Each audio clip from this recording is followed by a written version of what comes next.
Infinitamente agradecido yo estoy a ustedes por esta oportunidad. Es el momento exacto para que la humanidad se entere de lo que desde hace 12.500 años está reservado para la humanidad.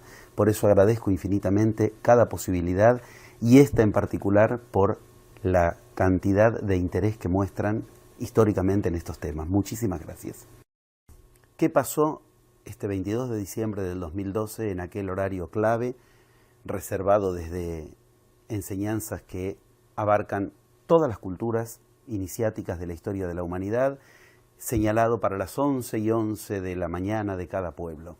El 22 de diciembre del 2012, a las 11:11 de cada pueblo, se produce un fenómeno cosmológico que hagamos lo que hagamos se iba a producir igual, pero que no hay que confundirlo con el cambio de era. Ese fenómeno por sí mismo no cambia a la era. Y sin embargo, ese fenómeno tiene un poder que el hombre no tiene conciencia de en qué consiste. El 22 de diciembre del 2012, a las 11:11 horas de cada pueblo, lo que sucedió fue que el planeta y el sistema planetario vuelve a estar frente al centro de la galaxia después de 25.625 años. ¿Por qué esto nos importa? Si es un hecho que iba a ocurrir de todos modos, como una cuestión macrocósmica, como una cuestión astrológica.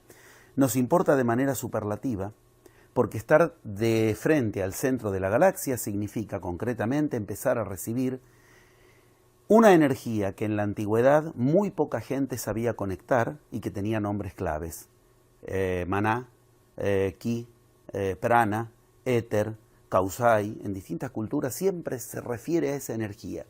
Esa energía llegaba con cuentagotas. Bien, desde el 22 de diciembre del 2012, esa energía empieza a llegarnos de manera enriquecida del universo, de manera a raudales del universo y progresivamente cada vez mayor. ¿Por qué esa energía nos importa? Esa energía, llamada hoy día plasma por la ciencia, es la energía con la que el humano tiene la clave para lo que el humano no sabe que tiene que lograr, pero que precisamente todas las enseñanzas nos enseñan, cuidado, porque esa energía puede ser destrucción o puede ser construcción de una nueva era. Esa energía hoy se llama plasma y es el primer elemento de la naturaleza, el elemento cero. Antes de lo sólido, antes de lo líquido y antes de lo gaseoso, todo es plasma. ¿Qué quiere decir? Que quien aprenda a conectar con el plasma, aprenda a conectar, entonces, indefectiblemente está aprendiendo a darle instrucciones a lo que después llamaremos realidad.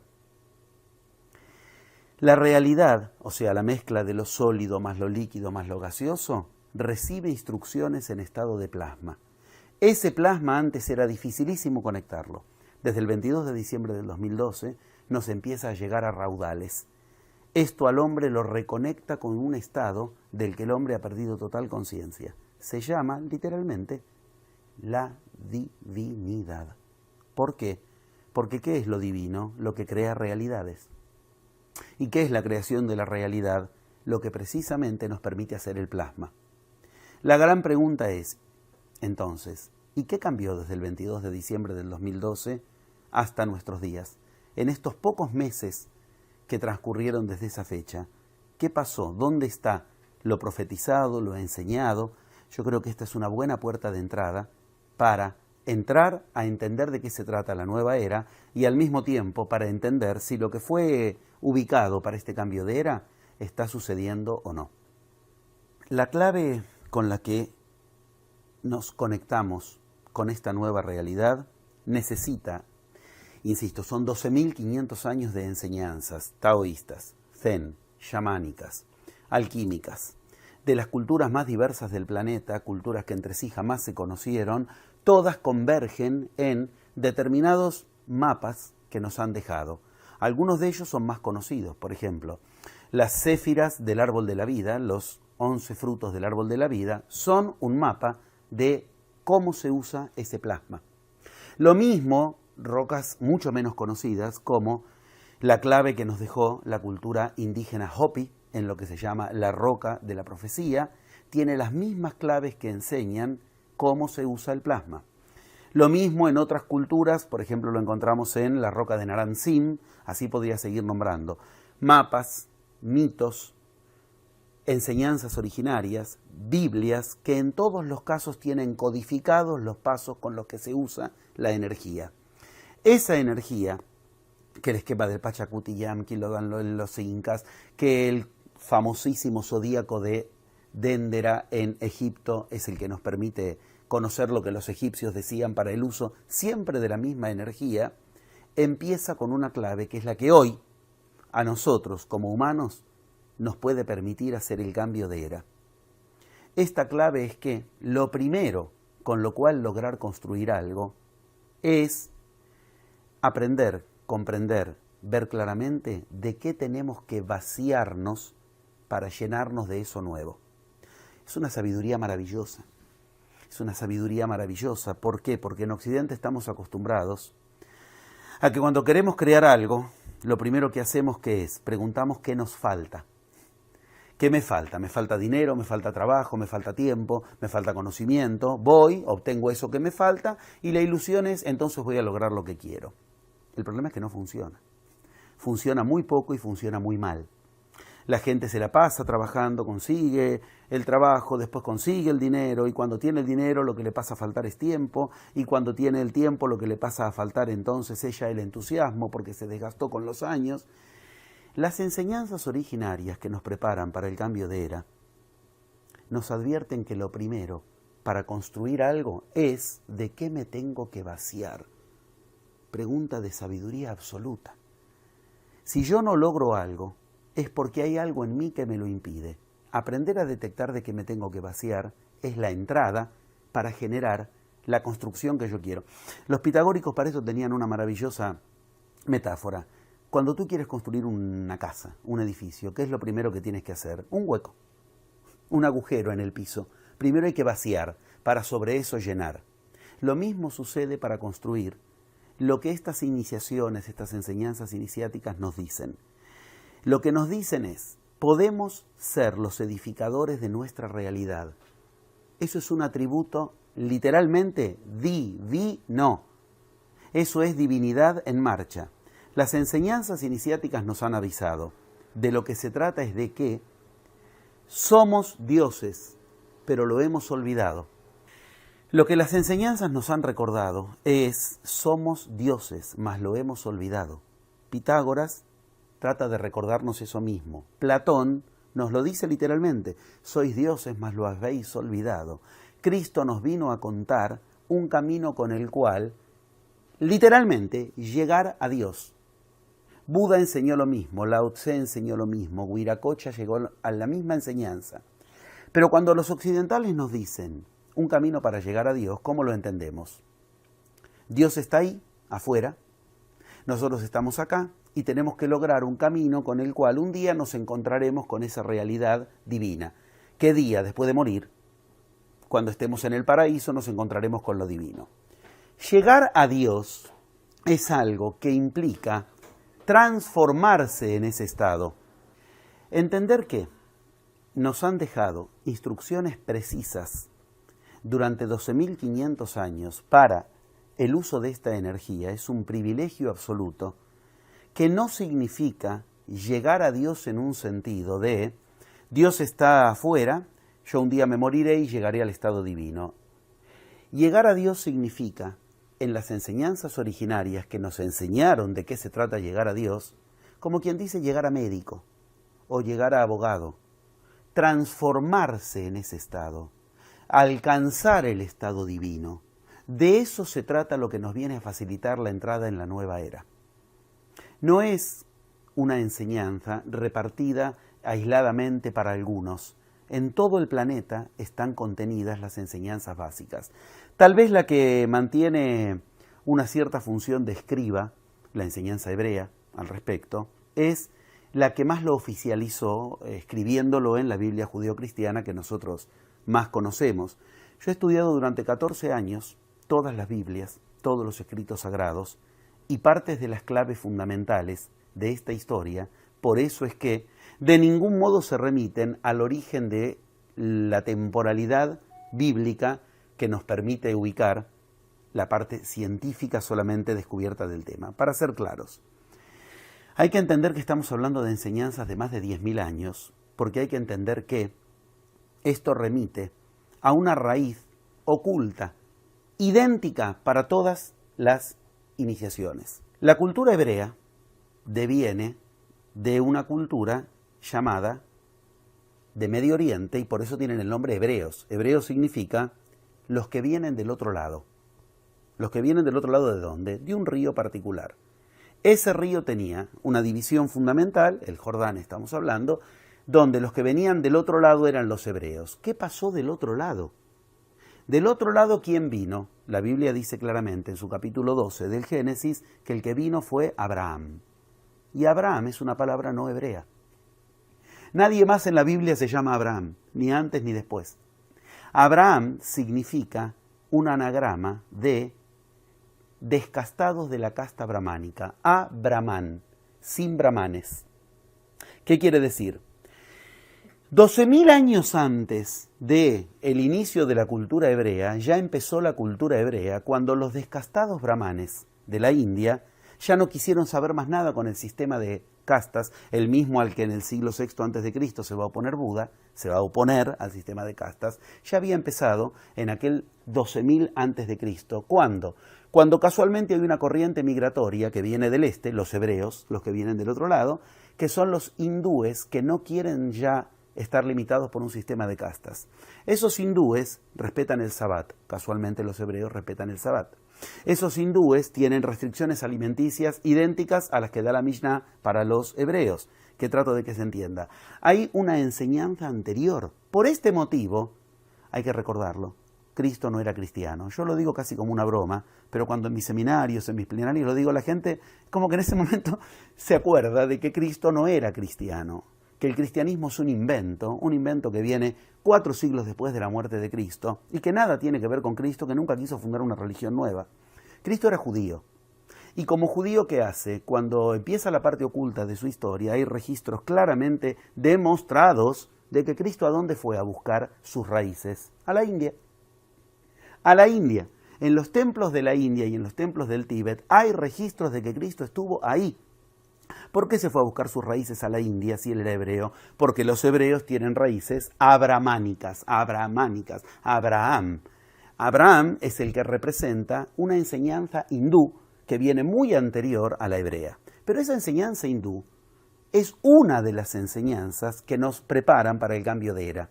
Cristo inició una era, 2000 años atrás, que acaba de terminar y se está iniciando otra era. El mismo lugar de inicio nos dio las claves para el cambio de era. Y Cristo lo que fue a estudiar es lo mismo que en todas esas enseñanzas se estudia en común. Ahí es donde entra ese mapa que en todas las culturas se nos dejó para aprender a usar esa energía que a los humanos nos puede bendecir o maldecir. ¿Qué significa que nos puede bendecir o maldecir? Si el plasma, esa energía de la que estamos hablando, ese maná que los hebreos encontraron en el desierto, si el plasma a los humanos nos va a acrecentar el poder creativo y vamos a crear lo mismo que estamos creando, obtendremos la maldición más bíblica que podemos obtener. ¿Cuál? La que en el Apocalipsis está ubicada en líneas paralelas. En el Apocalipsis se cuenta una línea benigna para profecías de este cambio de era, una línea maligna. Una línea benigna, una línea maligna. Continuamente es así el juego del Apocalipsis. Lo mismo hace la roca Hopi en la frontera entre México y Estados Unidos. Lo mismo muestran los escritos del Chilam Balam para los mayas, que muestran lo que tenemos que lograr en esta era tiene las dos posibilidades: bendecir el cambio de era o maldecir el cambio de era. Ahora es donde entra el concepto de el vacío. Si no logramos vaciarnos de aquello por lo cual estamos teniendo el mundo que estamos teniendo, ahora tendremos más poder para construir. Si tenemos más poder para construir un mundo como el que estamos construyendo, lo que vamos a obtener es destrucción de la peor especie. ¿Por qué? No lo voy a decir yo, lo que voy a citar es un informe oficial de la UNESCO. La UNESCO acaba de citar en diciembre del 2012 el estado general del planeta. El estado general del planeta, según la UNESCO, tenemos el planeta más enfermo de la historia de la humanidad. Nunca nuestros ríos estuvieron tan enfermos, nunca nuestra tierra estuvo tan estéril, nunca nuestro aire estuvo tan polucionado. Tenemos la humanidad más enferma de la historia de la humanidad. No son opiniones, son datos concretos. Nunca la humanidad tuvo las enfermedades repartidas que tiene ahora, enfermedades que antes empezaban en la vejez, ahora empiezan en la adolescencia, la diabetes, inclusive primeros rasgos de Alzheimer. En gente prácticamente saliendo de la adolescencia ya se ven los rasgos de Alzheimer, obesidad masiva, enfermedades nuevas, enfermedades de laboratorio. Tenemos el peor planeta, la peor salud y la peor economía. Nunca la humanidad tuvo un porcentaje de pobreza como el actual. Son datos oficiales de la UNESCO. Ok, démonos a los humanos un mayor poder creativo si lo que estamos creando es eso. ¿Qué vamos a obtener? Lo que vamos a obtener es la línea negativa de las profecías del Apocalipsis, la línea negativa de las profecías de la Roca Hopi o del Chilambalam o de cualquiera de las orígenes del planeta que nos dejaron estas indicaciones. Acá empieza la pregunta que nos importa a cada humano en forma personal. Si le damos mínimo crédito a estas profecías que nos anunciaron con 12.000 años de antigüedad, con 12.000 años de antelación, lo que ahora la NASA oficializa cuando dice efectivamente en el Sol está ocurriendo algo raro y nos está invadiendo cada vez más plasma, como si lo hubiera descubierto la NASA, cuando esto la NASA lo descubrió metafóricamente antes de ayer, comparado a los 12.000 años que lo vienen anunciando. O sea, la NASA no descubrió algo, lo único que está haciendo es arañando y tocando de oído, como se dice en el terreno de la música, tocando sin partitura, lo que las enseñanzas nos vienen diciendo, no desde hace unos poquitos años, desde milenios, con detalles, con lujo de detalles de cómo se usa esa energía. El peor lugar al que podemos recurrir para esto es la ciencia. ¿Por qué? Y acá es donde empieza el gran juego. Porque la ciencia lo que nos ha hecho es el planeta que tenemos actualmente. El planeta que hoy tenemos es el modelo terminado de un modelo científico que empieza en la revolución industrial y que nos propuso un modelo determinado. Un modelo donde se obtiene energía de destrozar el planeta, donde se obtiene energía de la peor manera, con recursos perecederos, donde se obtiene energía a cambio de dinero. No era el único camino, habían otros caminos. Esos otros caminos eran especialistas las culturas iniciáticas en llevarlos a cabo. Voy a ser muy concreto. A nosotros nos dan un jardín y devolvemos un desierto.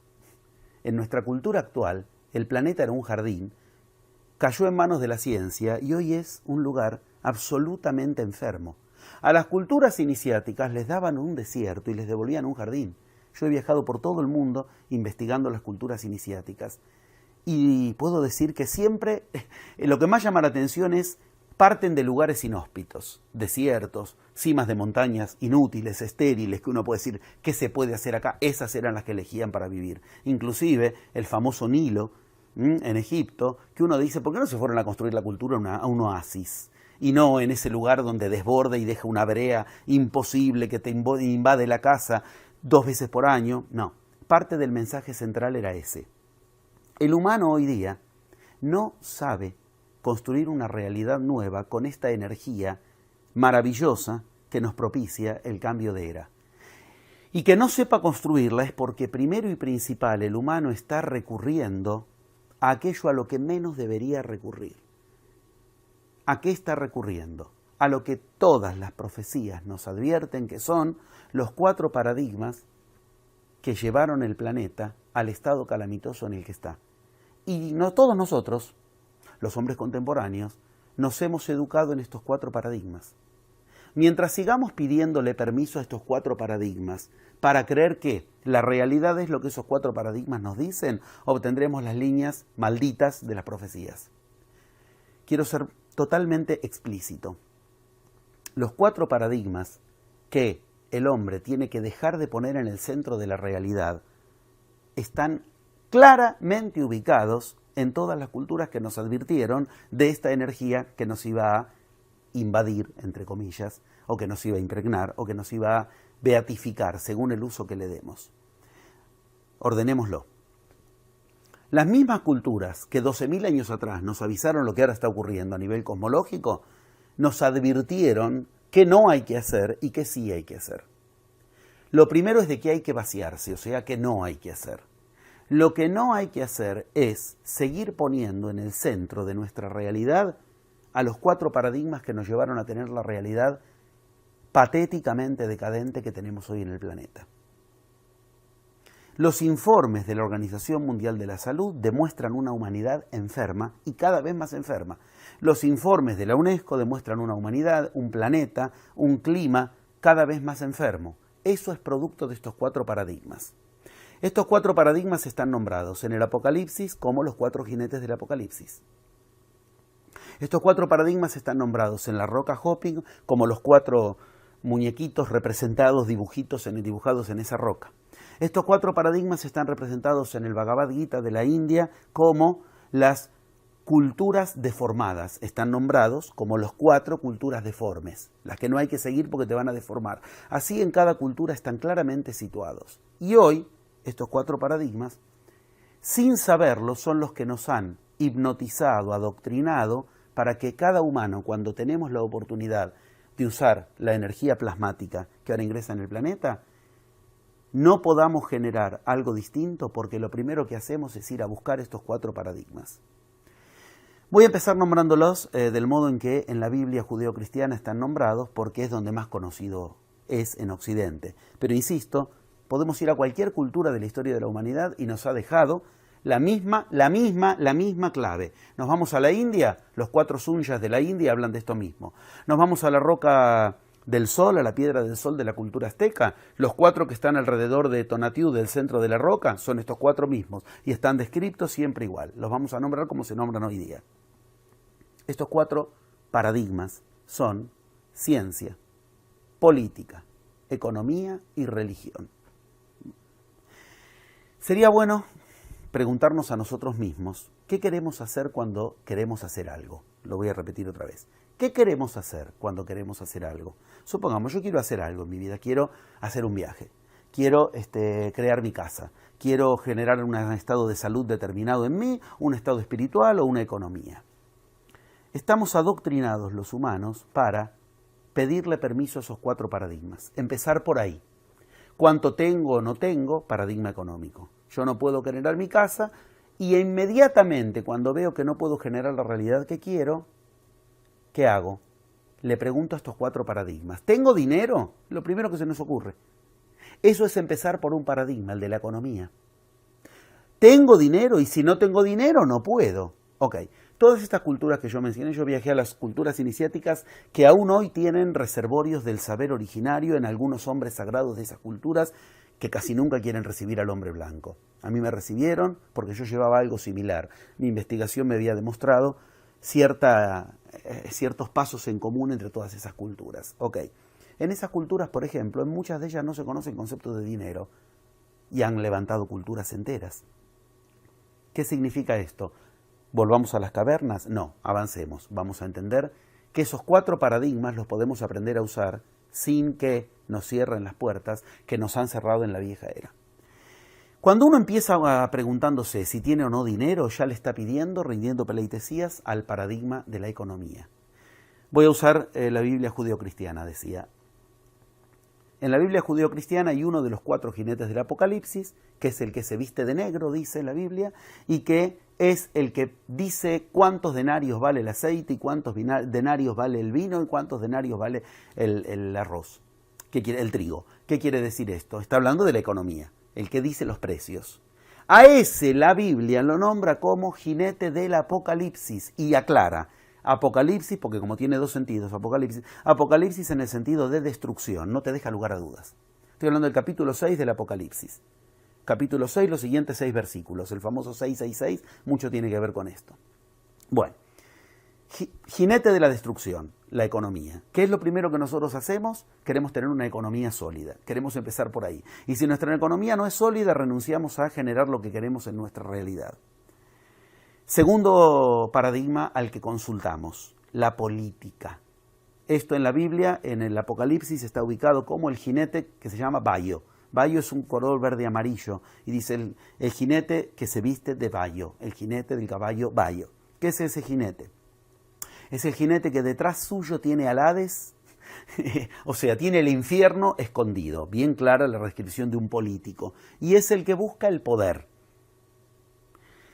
Si tuviéramos tiempo en otro momento, si quieren lo podemos contar, lo que pasó cuando estábamos por cambiar de era en Egipto, con un fenómeno lumínico que se produjo en las manifestaciones populares que hubieron políticas en Egipto, que fueron captados por toda la televisión del mundo, y que inmediatamente fueron censurados, pero yo los tengo todavía, los pude guardar de cuando en internet esto estaba disponible, que se produjo por leyes de magia, que es de lo que vamos a hablar, no le tengamos miedo a la palabra, no le tengamos miedo a la palabra, es de lo que nos hablan las sabidurías originales del planeta, que hay que aprender a usar para usar este plasma. Por magia se produjo un reflejo de la luz en las cámaras, que hizo que a la humanidad pareciera que la embestía un caballo bayo. Una cosa rarísima. No es un delirio, está filmado, como si las luces hubieran generado un perfecto caballo de color verde-amarillo, que es el color bayo, y embistió contra la multitud. Ese caballo bayo es el que representa a la política en la Biblia, y esa era una manifestación política en Egipto, las manifestaciones que hubieron poco antes del cambio de era. Bien, ese caballo bayo es otro de los que está mencionado como jinete de la destrucción. Es el mismo que en la Roca Hopi se llama el poder del poder. El muñequito que representa, el hombrecito que representa el poder del poder. En cambio, el otro hombrecito representaba el poder del tener. Esa es la economía. Tercer paradigma.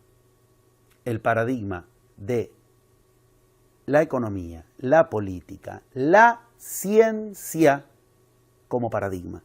En la Biblia está nombrado como el que vence a los demás, que es lo que está ocurriendo, o sea, todo le pide permiso a la ciencia. Si la ciencia dice algo no existe, chao. Creemos que no existe. Aunque la misma ciencia se contradiga 20 años después, como ocurre entre la física cuántica y la física clásica, nosotros, si algo la ciencia nos dice, no está comprobado científicamente que exista tal cosa, o peor, está comprobado científicamente que tal cosa no existe, cerramos la cabeza y no pensamos más. Le estamos pidiendo permiso al paradigma de la ciencia. Pues bien, la ciencia se vive contradiciendo a sí misma. Y en el cambio de era, la ciencia está de rodillas, hay que decirlo, el rey está desnudo.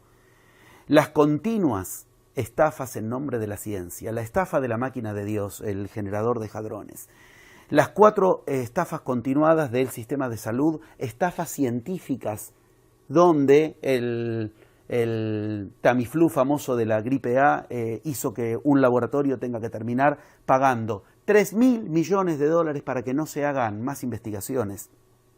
¿Por qué? Porque las investigaciones iban a demostrar lo que efectivamente los distintos escritos sagrados nos venían advirtiendo. Este jinete es de destrucción. A ver si puedo decir fácilmente. Hay 4 continuadas seguidillas de demostraciones de que la ciencia no es ese monstruo sagrado que todos creíamos, con hombres probos que quieren nuestro bienestar.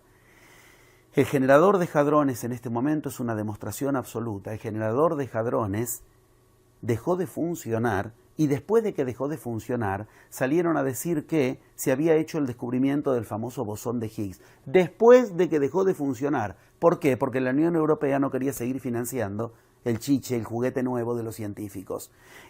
Es un fraude, es una mentira, quiere decir. No puede ser que después que lo desconectaron descubrieron el bosón de Higgs. Se había desconectado 2 meses antes.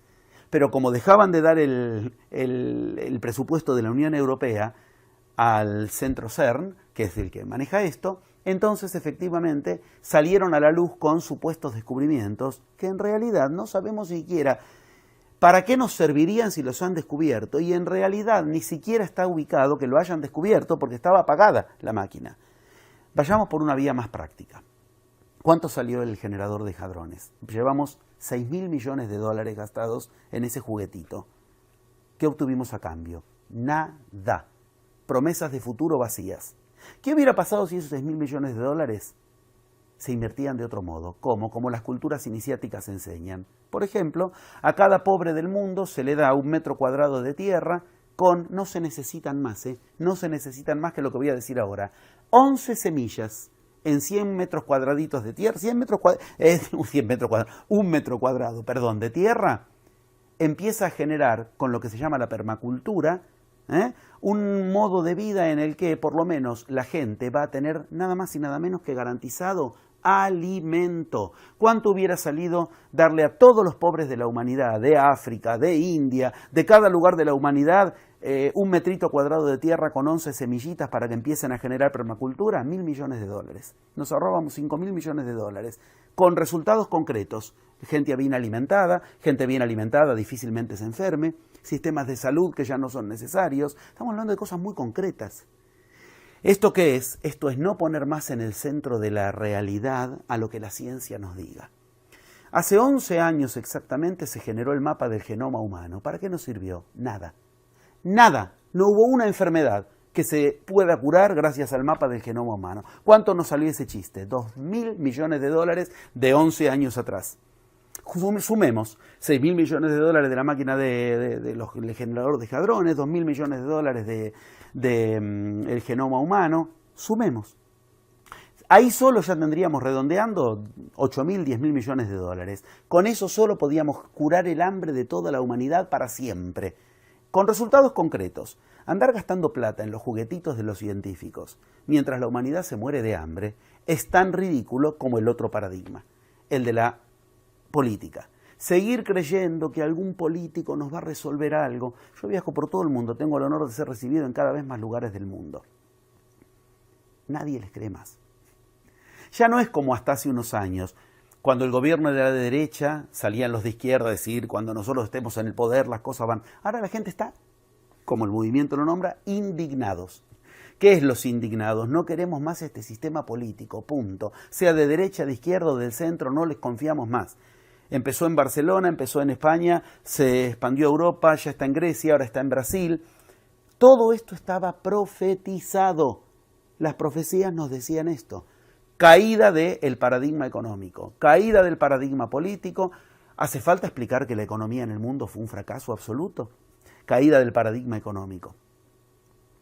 Caída del paradigma económico, ¿qué significa? La burbuja inmobiliaria. ¿Qué significa la hecatombe en Europa? ¿Qué significa la hecatombe en Grecia?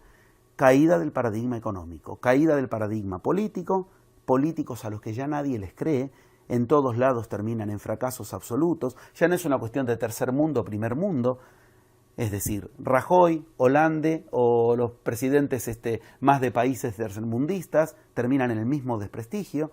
¿De qué estamos hablando? Estamos hablando de la caída de un sistema que tiene como cuarto eje el más actual. Me lo reservé. Política, economía, ciencia y religión. ¿Qué pasa si el humano quiere construir algo? Empieza por ahí. Le pregunta a la política, según cómo está ahora el universo, en este momento expansivo de la economía o contractivo, ¿gasto o no gasto? ¿Cómo le voy a pedir permiso al político de turno para que decida sobre mi realidad si tengo plasma en el universo que me enseña a generar realidad? Cuando uno entiende que sois dioses, mas lo habéis olvidado, es lo que ahora tenemos que recordar en la nueva era, entiende que no le puede seguir pidiendo permiso a ¿qué pasa en este momento con la política? Y la política está contractiva, no está expansiva, estamos en recesión, estamos sin empleo. Ok, el que aprende a generar realidad con el plasma no depende del político de turno. Genera la realidad que quiere porque aprende a manejar la energía en el estado cero, aprende a conectarse con esa energía. Eso es lo que nos enseña este cambio de era. ¿Qué pasa si yo le pido permiso a la economía? Espero a que el dólar suba, el dólar baje, el euro suba, el euro baje, los créditos, la deuda, la inflación, y la economía siempre demuestra lo mismo. La humanidad no pudo resolver a la pobreza con todos los planes de Fondo Monetario Internacional, Fondo Común Europeo. Lo dice la UNESCO, estamos con la humanidad con porcentaje más pobre de la historia del mundo.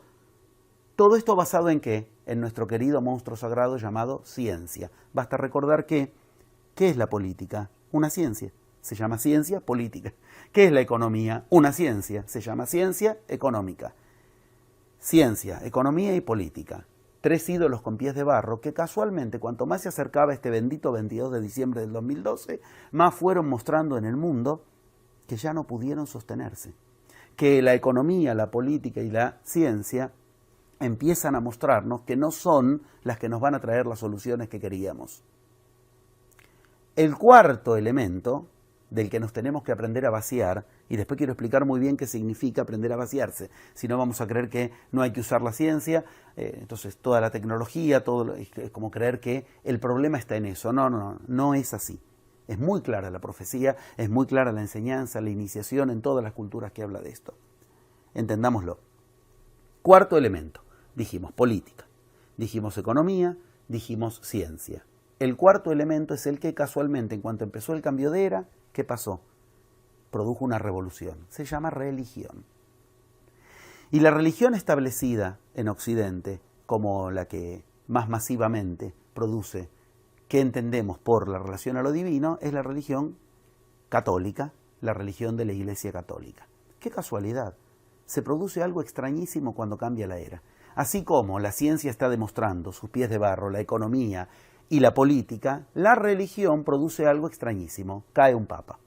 Un papa renuncia, haciendo todo lo contrario de lo que enseñó Cristo. Y se supone que es un papa que sigue a Cristo. Cristo enseñó a no renunciar.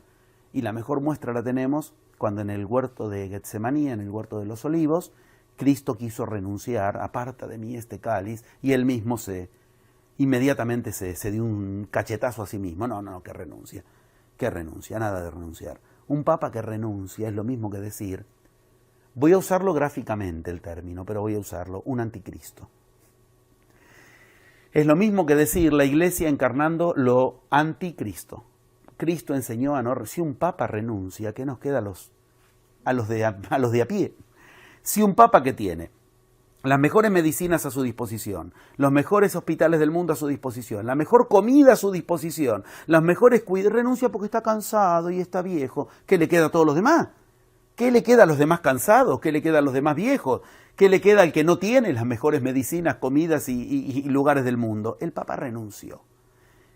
La religión establece un supuesto cambio de era cuando entra un Papa totalmente diferente. Un Papa totalmente diferente en la apariencia, que produce un cambio de que la humanidad empiece otra vez a tener interés en la religión, que produce un cambio de que la humanidad comience a tener otra vez un interés en la religión por vía de interesarse en lo que está haciendo el Papa Francisco. El Papa Francisco está profetizado en las profecías de Malaquías y en las profecías de Nostradamus que iba a hacer exactamente lo que está haciendo. Producir un fenómeno de interés que cuanto más grande sea, peor se va a volver en contra. ¿Por qué? Porque no puede resolver lo que él mismo ubicó. La Iglesia se caracteriza por haber hecho algo contrario a lo que Cristo enseñó de manera absolutamente demostrada. Después, si quieren, podemos hablar muy concretamente de qué enseñó Cristo. Lo ponemos en esta página. ¿Y qué dice la Iglesia respecto de lo mismo? Solo que hay que tomarse el trabajo de leer lo que enseñó Cristo. Y para eso hay que leer lo que dijo Cristo y no lo que los curas nos dicen que dijo Cristo. Y hay que leerlo en la lengua en la que Cristo hablaba y además hay que leer los evangelios que la Iglesia se encargó de que no leamos, los apócrifos. Que afortunadamente todo eso está a disposición. Ok, entendamos algo. Entra un papa nuevo, Francisco, que lo primero que ocurre es que ese papa entró sin haber tenido derecho a entrar. Esto no es una opinión. 2 días antes de que se elija el 13 de marzo al Papa Francisco, al presidente mundial de la Orden de los Jesuitas, al director mundial el Papa Francisco es jesuita, de la Orden de los Jesuitas, a Espadaro, se le preguntó, ¿hay alguna chance de que el jesuita, que era Francisco, el que ahora llama Francisco, Jorge Bergoglio, sea elegido papa? Le preguntaron al directivo Espadaro de los jesuitas mundiales, de los cuales Bergoglio, el actual papa, es un subrogado. La respuesta fue contundente, no hay posibilidad, cero, ninguna. ¿Por qué? Porque, dijo él, los jesuitas obedecemos a la Iglesia, no pedimos que la Iglesia nos obedezca. Porque los jesuitas hacen 3 votos de entrada a la orden jesuítica. Voto de castidad, voto de pobreza y voto de que nunca van a tener un cargo jerárquico en la Iglesia. O sea, el Papa entró no cumpliendo su palabra. Punto, no es una opinión. El Papa actual no debiera ser Papa. Por eso está nombrado como el Pedro Romano en la profecía de Malaquías, que va a tener una destrucción como ningún otro. ¿Por qué? Porque está generando una expectativa falsa, tremenda. ¿Esta expectativa en qué la basó? En algo muy bien, muy inteligente, una campaña de marketing maravillosa, en nombre de supuestos gestos de humildad, porque él quiere la iglesia del povereta, como dijo él, la iglesia pobrecita. ¿Qué se lo impide? ¿Qué se lo impide? Ahora es papa. Puede en 2 meses, si quería, hacer todo lo necesario para donar todos los bienes del Vaticano. No donó un banco de una iglesia de un pueblo. ¿Qué se lo impide ahora? Esto demuestra que no es que la iglesia está cambiando de era, sino que sigue siendo la misma. No quiero usar palabras ofensivas, pero todas las que se me ocurren son ofensivas. Sigue siendo la misma inflación, globo inflado, que muestra una cosa y hace otra. El Papa Francisco, si quisiera una iglesia pobre, ya la podría haber tenido. Y el Papa Francisco se la pasa dando arengas de pobreza, y pasa con gestos de pobreza y los zapatitos, y todas cosas hermosas, divinas, que a lo único que van a llevar es a que la humanidad crea que la humanidad va a tener una iglesia distinta, que ya demostró que no la va a tener. ¿Por qué? Y acá entra de lleno el tema en relación a la caída de los 4 paradigmas, para que avancemos, si así interesa el tema, a qué es lo que sí. Primero, ¿de qué tenemos que vaciarnos? Nos tenemos que vaciar de poner a la religión, la política, la economía y la ciencia en el centro de nuestra realidad. Que se la pasen diciéndonos que es realidad y que no. Entendamos en qué puso la expectativa el Papa Francisco. En la pobreza. Si la pobreza es la solución, estamos fritos. Si la pobreza es la solución, es una broma de mal gusto. ¿De verdad tenemos que ser pobres para resolver el problema del planeta? ¿No era que había que resolver a la pobreza? Pero esto es como ir a un médico y decirle, estoy enfermo, la solución es mátese. Es lo mismo. Es tan ridículo que nos muestra que la humanidad efectivamente, en los pocos meses que van de la nueva era, el plasma nos está maldiciendo más, porque nos ha hecho más idiotas. ¿Qué es idiota? Etimológicamente, el que sigue al ídolo de barro. ¿Cómo puede ser que en vez de venir a resolver la pobreza nos dicen que la solución es la pobreza? Los 2 millones de personas que en San Pablo van a encontrarse, los pobres jóvenes que van a encontrarse con el Papa Francisco renovando su esperanza en la nueva era. Pídeles en la esquina que se hagan pobres. Fuiste a avivar al Papa, ok, ¿por qué no donas tus bienes? ¿Quién está dispuesto a ser pobre para cambiar de era? ¿De verdad podemos creernos el artículo de que la pobreza va a ser la solución? No, de hecho, ni el Papa lo aplica. La iglesia sigue igual de rica que siempre, cambia los ministros de la fe, cambia todo, cambio de forma, pero de llegar un euro menos, $1 menos, nada, ni hablemos. ¿Qué quiero que se entienda? No lo aplican. Y si a mí me van a decir que para cambiar de era, lo que la religión me dice que tengo que hacer es ser pobre, no, gracias. Lo interesante es que todas las culturas originales que nos contaron que estos 4 paradigmas, que casualmente están de rodillas los 4, la economía está destrozada en todo el planeta, la ciencia ya está mostrando en todo el planeta que no ha hecho otra cosa que transformarnos en la humanidad más enferma, la energía más perecedera, el clima peor de la historia de la humanidad, la política nos ha demostrado que no hay políticos que puedan resolver algo. ¿Por qué? Ahí viene el viejo estribillo. No, el problema no es la política, el problema son los políticos. Ok, veamos. La política la inventó alguien que se llamaba Aristóteles. Aristóteles era un iniciado en estas mismas iniciaciones que nos enseñan estas mismas profecías para el cambio de era. La política la inventó Aristóteles, yo lo digo de un modo pintoresco, directo, para que se entienda. Aristóteles, cuando inventó la política, la apoyó en algo para que funcione. Se llama la ética. Muéstrame un político ético. Empecemos por ahí. Busquemos un político que sea ético. Supongamos que lo encontramos, que como hacía en la parábola bíblica, voy a buscar un hombre justo, 100 hombres justos, no lo encontré, 10 no lo encontré, 1, bueno, tampoco, ok. Supongamos que encontramos un político ético. ¿Qué sucede? Empieza el jueguito del viejo paradigma. Él es bueno, pero los demás no lo dejan. Los demás son los corruptos que no lo dejan. Pues entonces, si nos cuesta tanto encontrar un político ético y cuando lo encontramos resulta que no sirve porque los demás no lo dejan, entonces lo que nos sirve es el sistema político. Entender esto es entender algo muy claro. Saquémonos las 4 mochilas de piedras que llevamos durante toda la vieja era arrastrando, por los cuales la vieja era fue cada vez peor y ahora, si queremos empezar la nueva era arrastrando esas mismas 4 mochilas, lo que vamos a obtener es que el plasma amplifique eso, porque el plasma que hace, nos hace crear más y más fácilmente. Si lo que vamos a crear es más política, más economía, más religión y más ciencia, vamos a obtener más de lo peor de la vieja era. ¿De qué estamos hablando? Para concluir esta presentación de los 4 elementos de los que hay que aprender a vaciarse. ¿De qué estamos hablando?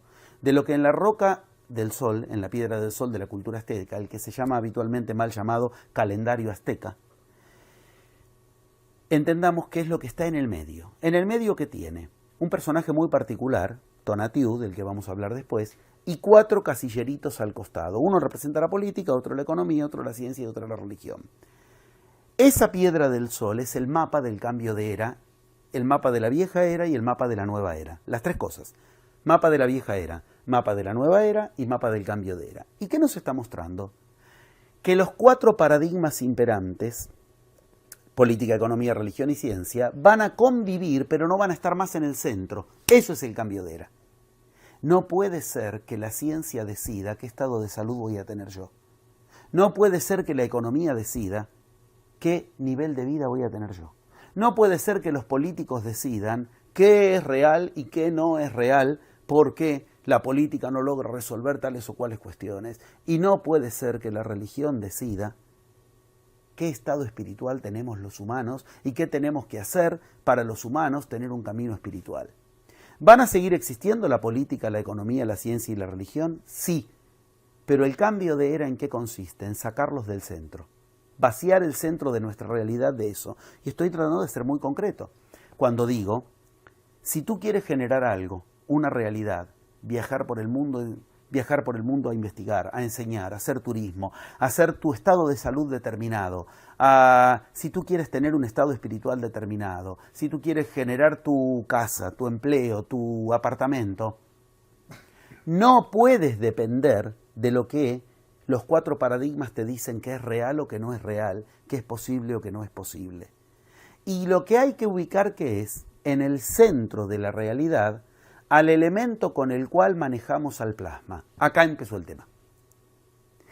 Del 22 de diciembre del 2002 empezó a ingresar plasma. El plasma maneja a lo sólido, a líquido y gaseoso. Pues bien, ¿con qué manejamos al plasma?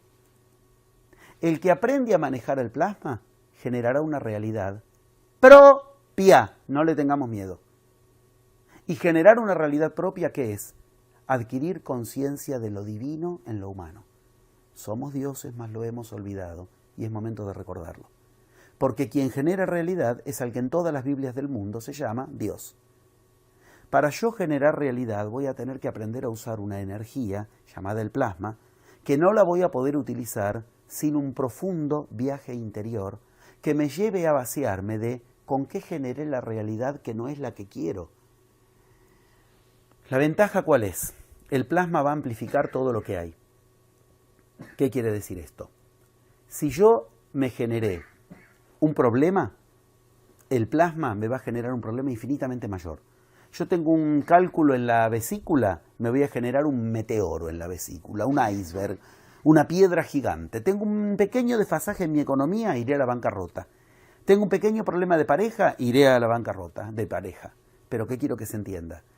Cualquier cuestión que yo logre encaminar en la creación que yo quiero de la realidad, también va a tener ayuda extra. ¿Dónde está la clave? La clave está en lo que la roca Hopi, el zodíaco de Dendera, la roca de Naranjin, el poema de Gilgamesh, todas las Biblias de la humanidad, la piedra del sol, ubican todas por igual en el centro de su realidad. ¿Qué? Algo muy extraño. La roca del sol lo muestra con total claridad, la piedra del sol. ¿Qué hay en el centro de la piedra? O sea, si yo me vacío de los 4 paradigmas, no los pongo más en el centro de mi realidad, no me fijo las 4 preguntas con las cuales los 4 paradigmas deciden sobre mí. ¿Cuáles son? El humano contemporáneo está hipnotizado para preguntarse, ¿tengo o no tengo? Si no tengo, entonces renuncio a generar lo que yo quiero generar. No tengo plata, no puedo comprarme algo. No puedo hacer los viajes. No puedo generar la realidad que yo quiero. Primer pregunta, ¿tengo o no tengo? Eso representa en nosotros el paradigma de la economía puesta en el centro de nuestra realidad. Segundo paradigma, la ciencia. ¿Sé o no sé? Cada vez que yo para hacer algo parto de no sé, entonces no lo hago, no sé, entonces no hablo. Quienes inventaron el saber son los mismos que inventaron la ciencia, y son los mismos que inventaron la economía, y son los mismos que inventaron la política, se llaman los griegos. Y los griegos que dijeron, hay que hablar para saber, no hay que saber para hablar. Hoy el paradigma científico nos hace creer, si no sabes, no hables. Y nos parece recontra sólido, natural y lógico. Ok, los griegos, los que inventaron el saber, enseñaban un uso particular del habla que nos conduce al saber. Nosotros creemos que es al revés. Tenemos derecho a hablar si sabemos. Cuando yo quiero hacer algo y yo no sé hacerlo, renuncio a hacerlo. Ahí tenemos el paradigma de la ciencia en el centro. El tener o no tener, paradigma de la economía. El saber o no saber, paradigma de la ciencia. ¿Qué persigue la política? El poder. El poder o no poder. No puedo y por eso no lo hago. Puedo, entonces lo hago. Eso es poner en el centro de nuestra realidad a la política. La política, ¿cómo la detecto en mí? Cuando pongo al centro de mi realidad a la política.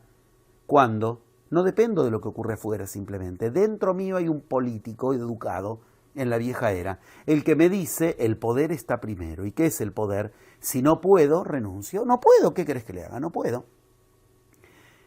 Dentro mío hay un economista que me dice si no tengo, no lo hago. Dentro mío hay un científico que me dice si no sé, no lo hago. Y dentro mío hay un religioso que me dice no creo. No creo que lo logre. Poner el creer, el tener, el poder y el saber en el centro de mi vida es lo que hacemos todos los días sin darnos cuenta, cuando nos parece criterioso, realista el planteo de esto lo voy a hacer porque puedo, porque tengo, porque sé hacerlo y porque creo que lo voy a hacer. Todas las enseñanzas de la historia de la humanidad nos enseñaron a hacer exactamente lo contrario, a no poner en el centro de nuestra realidad eso. ¿Esto qué significa? Esto significa algo muy concreto, muy claro. Significa una gran pregunta. Si yo no me pregunto si puedo, si tengo, si sé o si creo que lo voy a hacer, ¿qué me pregunto primero? Bien, en el centro de la roca de los aztecas, en el lugar primordial donde va circulando en la roca Hopi, en el centro del zodíaco de Dendera está la respuesta. ¿Qué hay en el centro de cada uno de esos elementos, de cada uno de esos mapas que nos dejaron? Lo que hay es lo mismo. La clave con la que se maneja el plasma. Al plasma se lo maneja con el elemento por excelencia de la magia, el elemento por excelencia de la iniciación, el que Cristo enseñó a manejar, el que Buda enseñó a manejar, el que Lao Tse enseñó a manejar, el que los mayas enseñaban a manejar, los incas, los aztecas, el zen, la alquimia, el taoísmo, todos enseñaron que quien maneja este elemento maneja la realidad. ¿Cuál es este elemento? Miremos en el centro de la roca del sol. ¿Qué hay? Algo muy extraño. Lo mismo que en el centro del zodíaco de Dendera. Una lengua. En el centro del universo lo que hay es una lengua. Miremos el zodíaco de Dendera. ¿Qué hay en el medio? El zodíaco que ahora está en el Louvre y que era de Egipto, Napoleón lo llevó al Louvre. ¿Qué hay en el medio? Un elemento muy particular. Está el hipopótamo, particular para ellos, igual que en el centro del zodíaco de Dendera está Tonatiuh. ¿Y qué muestra? Ese elemento muestra algo muy raro. El hipopótamo saca la lengua. En el centro del zodíaco de Dendera hay una lengua.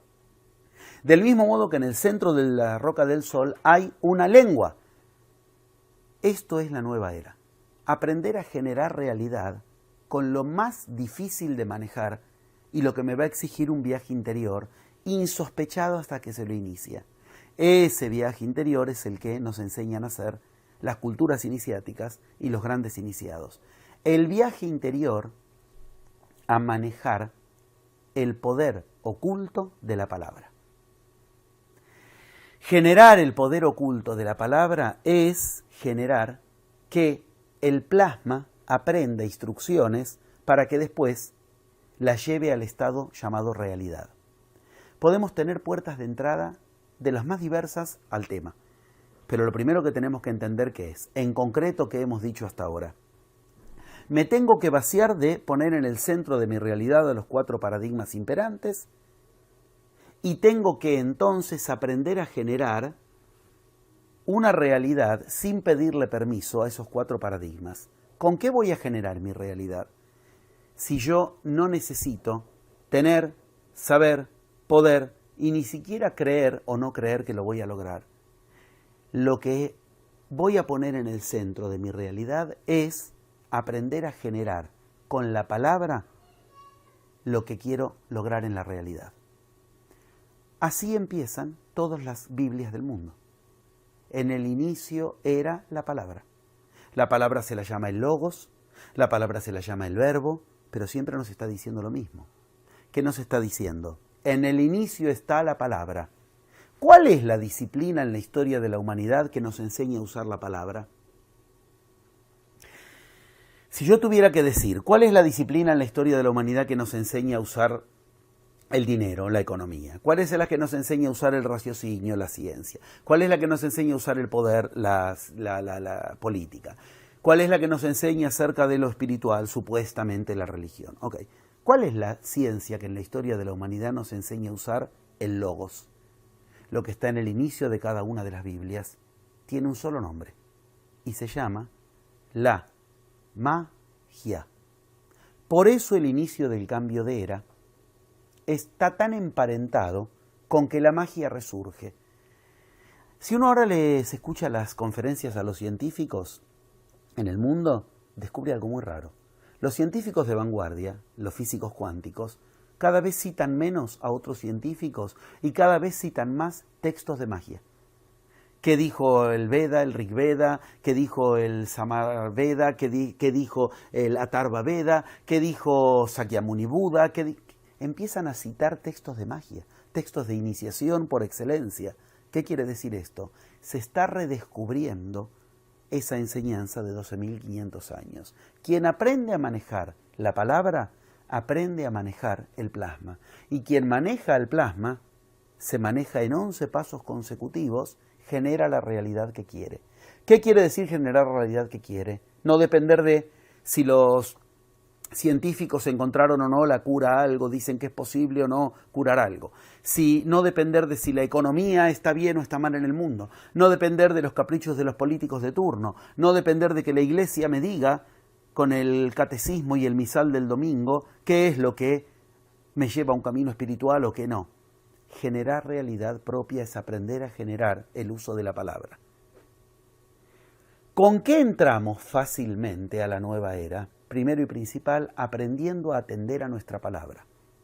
Aprender a atender a la palabra es aprender a atender la fórmula básica de eso que en Occidente se llama magia. ¿Cuál es la fórmula básica que ingresó a Occidente, conocida como la fórmula de la magia? Acá la conocemos. ¿Cómo se llama la fórmula básica de la magia? Se llama abracadabra. ¿Y qué quiere decir abracadabra?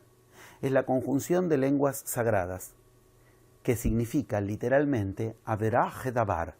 ¿Qué es Averaj Dabar? Yo creo la realidad hablando.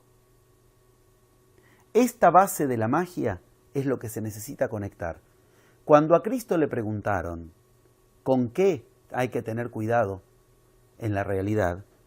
Supuestamente le preguntaban con qué comidas hay que tener cuidado si él no atendía la dieta. Cristo dijo claramente, no es lo que entra por tu boca lo que te pudre la realidad, sino lo que sale de tu boca. ¿Qué es lo que sale de tu boca? La palabra. ¿Qué es lo que está en el centro de la roca azteca? La palabra. ¿Qué es lo que está en el centro del zodíaco de Déndera? La palabra. ¿Qué es lo que está en el inicio de todas las Biblias? El logos, la palabra. Aprender a usar la palabra es aprender a generar realidad y el plasma es lo que ahora nos permite tener facilitada esa creación de la realidad. Para eso que hay que aprender y, habíamos dicho, podemos tener en el comienzo del cambio de era una bendición si aprendemos a no poner más en el centro de la realidad los 4 paradigmas que nos llevaron a una humanidad y a un planeta a punto de extinguirse a sí mismo, como los informes de la UNESCO lo demuestran. Eso sería una bendición o una maldición. ¿Qué significa? Si seguimos los 4 paradigmas, estaremos cada vez más malditos. Esto es lo que nos explican todos los textos sagrados. Si aprendemos a poner en el centro de la realidad otra cosa y no esos 4 paradigmas, aunque sigan existiendo y los sigamos utilizando, no pedirles más permiso para que nos digan qué es realidad y qué no, entonces obtendremos bendición. ¿Y qué es bendecir? Decir bien. ¿Y qué es maldecir? Decir mal. Mantenemos una clave continua. Claro, cuando alguien empieza un camino iniciático que en todas las culturas es el mismo, ¿qué le preguntaba Buda? La primera pregunta que le hacía Buda a los discípulos.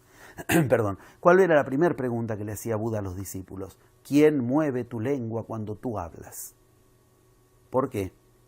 Porque cuando yo tomo contacto con mi palabra y aprendo a averaje dabar, aprendo el abracadabra, averaje dabar, crear la realidad según hablo, como significa abracadabra, ¿qué sucede? Empiezo a descubrir algo maldito. Hay alguien en mí que dice mal. ¿Qué es lo que en mí dice mal? ¿Por qué? Porque si yo tengo la posibilidad de generar la realidad hablando, entonces la realidad que estoy generando significa que algo en mí la está llevando con dichos mal dichos. Por eso tengo una realidad maldita. De lo que estamos hablando es de lo mismo que en física se llama efecto observador. El experimento está determinado por algo que ocurre fuera del experimento, en el que lo observa. Estamos hablando de eso. El experimento es tu realidad, nuestra realidad, mi realidad. Mi realidad enferma o mi realidad que yo quiero. Ok, ¿de qué depende? De algo que está afuera de esa realidad.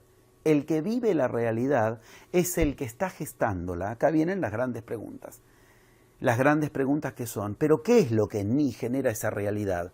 Ahora tengo plasma en abundancia. Ahora tengo la materia nutricia de la realidad en abundancia. ¿Por qué genero una realidad que no es la que yo quiero? Porque no conecto con la palabra lo que yo quiero. Ahí empieza un camino interior insospechado, que en 11 pasos nos va a llevar a, por eso es la palabra, plasmar la realidad que queremos. Para eso necesitamos conectar con el plasma. ¿Qué es el plasma? El estado tan etéreo de la realidad, tan sutil, que solo es sensible al sonido. ¿Qué es el plasma? Luz, luz que viene del sol. Pero esa luz que viene del sol, todas las Biblias nos dan la indicación de que se llama logos. ¿Y logos qué significa? Las dos cosas al mismo tiempo. ¿Qué es el logos? La luz. ¿Qué es el logos? La palabra. ¿Qué es el logos? La unión de la luz y la palabra. La magia enseña desde 12.500 años en nuestro plano de existencia. Otro día nos ocupamos de qué pasó antes.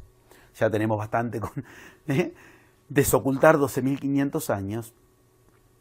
En 12.500 años la magia nos enseña que hay que aprender a hablarle a la luz.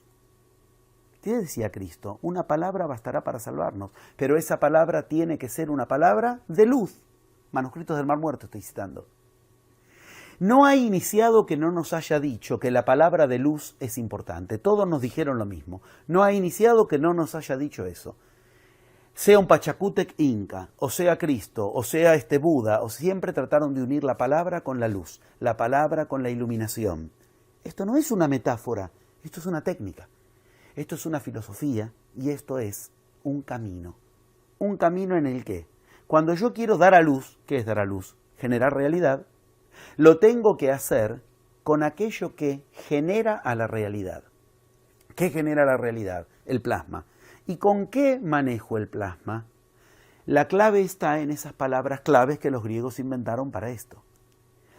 Precisamente los griegos inventaron para esto una palabra fundamental que le acabo de decir, realidad.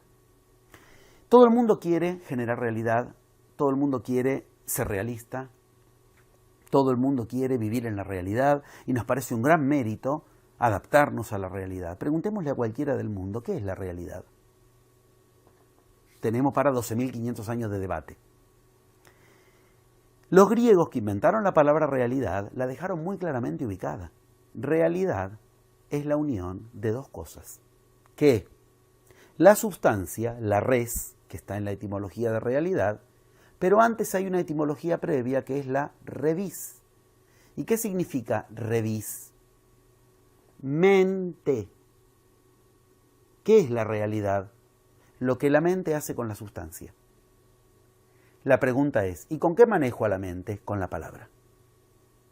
Cuando entendemos esto, estamos entendiendo la base.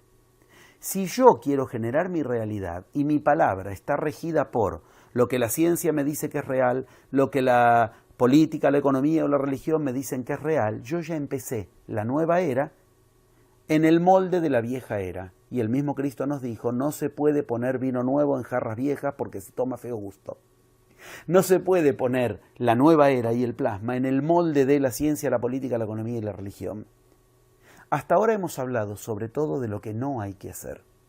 No hay que, para cambiar de era, no hay que seguir creyendo que la realidad es lo que esos 4 paradigmas nos dicen.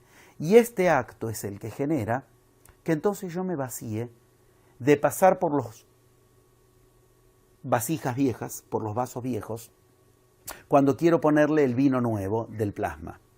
¿Cómo se hace y qué se hace? Está codificado en cada una de esas mismas culturas iniciáticas y creo que es la pregunta fundamental. ¿Qué hago para generar realidad? Lo que hasta ahora ubicamos es de qué me tengo que vaciar para generar realidad y cuál es el elemento que nos produce el cambio de era. Ahora hemos despejado el camino. Ahora podemos ocuparnos de qué hay que hacer para aprovechar el plasma que cada minuto durante los próximos 25.625 años nos va a invadir más. Y ese plasma que nos va a invadir cada vez más está haciendo que lo que se está generando en la humanidad cada vez tenga más a cada uno de nosotros como protagonista. Pero si que seguimos creyendo y queriendo que la ciencia, la política, la economía y la religión nos hagan cambiar de era, lo que vamos a hacer es seguir dándoles el poder. Y cuando uno confiere el poder a los paradigmas imperantes, cada vez pierde más poder sobre la realidad propia. ¿La buena noticia cuál es? Buena noticia en el sentido de evangelio, en el sentido de buena nueva. La buena noticia es, el humano ahora está llamado a ser Dios. Y el universo le está enviando el elemento con el cual generar lo que solo los dioses pueden generar, la realidad. Lo interesante que es que para generar realidad el camino tiene que ser interior. Y ese es el paso siguiente. Ahora nos podemos ocupar de en qué consiste el camino con el que generar realidad desde lo sutil a lo denso, desde la palabra a la sustancia. Vaciarnos de determinadas palabras que nos garantizan decir mal y por lo tanto que nos garantizan una realidad maldita. Así como aprender con qué palabras sí generar la realidad.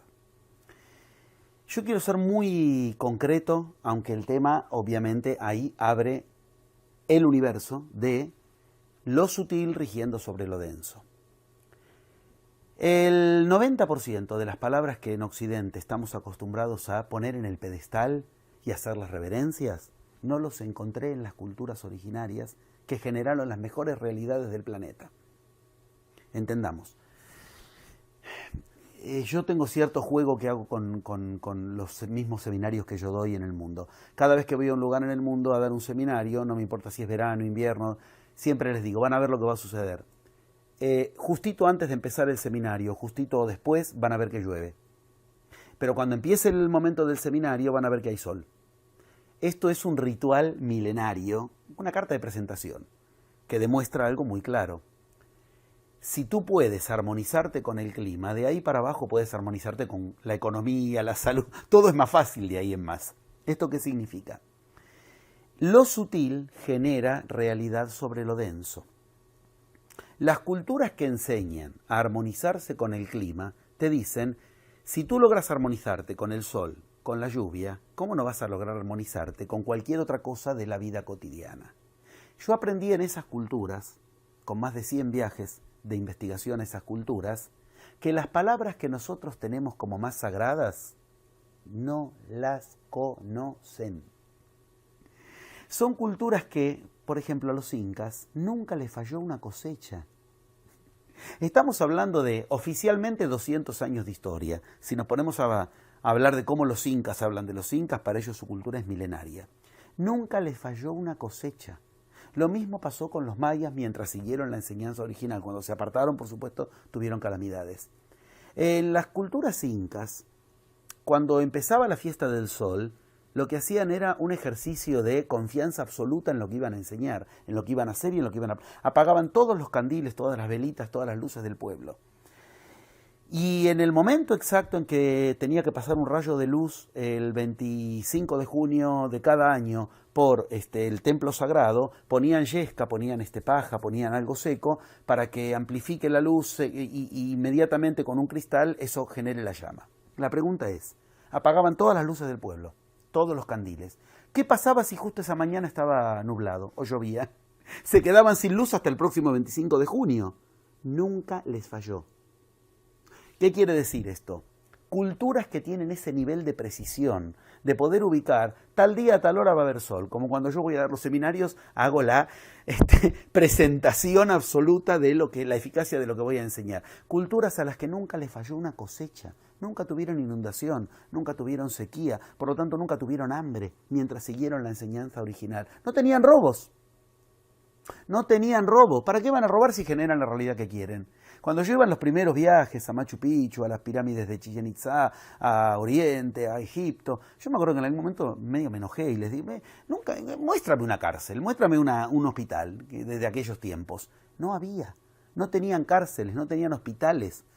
¿Por qué? Porque generaban la realidad que quería. Yo estoy tratando de decir esto para que se entienda que esas mismas culturas, palabras que para nosotros son vacas sagradas, palabras que son ídolos de pies de barro como esfuerzo, no conocen el esfuerzo. Voluntad, no conocen la voluntad. No me vengan con Cristo diciendo hágase tu voluntad y no la mía. No dijo la palabra voluntad. Así como Cristo nunca habló de fe. Cristo nunca habló de fe. Ya sé, abres la Biblia y me dices, acá dice tu fe te ha salvado. No, tu pistis. Si quieren después hablamos de qué hablaba Cristo. Cuáles son las palabras correctas. No es la palabra fe. No es la palabra. Nos ha metido la religión palabras en la cabeza que nos hizo creer que son grandes méritos como fe y voluntad y son palabras absolutamente negativas. Son palabras que en las culturas originarias que generaron las grandes realidades del planeta, esas realidades de culturas con un sistema social que hoy nos parece envidiable. Todavía yo hoy cuando voy a las culturas originarias y viajo a cada rato, veo, yo soy psicoanalista, veo culturas que yo digo, ¿cuántos años de diván, de terapia, de análisis precisaría un occidental para lograr esto, una comunicación tan hermosa entre padres e hijos? Yo estuve en culturas originarias donde la madre está lavando en el lago y los 8 hijos jugando y la madre les dice, vengan para acá, y los 8 hijos van. Acá necesitas 10 años de terapia para ver si los hijos no los eduque mal, porque la culpa de que, y cuando vienen nos peleamos. Yo lo grafico un poco caricaturescamente, pero es así de correcto, es así de concreto. Culturas donde uno va y dice qué pobres que son, y ellos nos ven a nosotros y nos ven igual, no sonríen nunca, qué pobres que son, piensan de nosotros. Yo quiero que se entienda. Culturas donde las palabras que nosotros tenemos como honra absoluta, trabajo, voluntad, sacrificio, conocimiento, saber en un sentido científico, no saber en el sentido de la epísteme griega, no. Son palabras que no existen en esas culturas. Aquí, ¿qué es lo primero que nos enseñan? Ponle voluntad. Entonces, con sacrificio y voluntad tendrás la cantidad de conocimiento suficiente. Yo me acuerdo cuando yo le preguntaba a los chamanes que yo quise decirles, bueno, voy a poner voluntad. Y el traductor les ubicó y no encontraba una palabra con la que traducir la palabra voluntad. No había una palabra en su idioma. ¿Qué pasa si nosotros erradicamos las palabras negativas de nuestro idioma? Hay un lingüista que se encargó específicamente de esto, Benjamin Lee Jones, que es el que hizo efectivamente un estudio en las culturas originarias del planeta de la lengua. ¿Cómo hablan? No tienen palabras que no quieran. No tienen palabras que no quieran. Por ejemplo, nunca en mis viajes de iniciación vi un chico aburrido. Aquí el chico está cada vez más aburrido. Le pones el iPad, le pones el teléfono, la tablet y siguen aburridos. No conocen la palabra aburrimiento, no se aburren.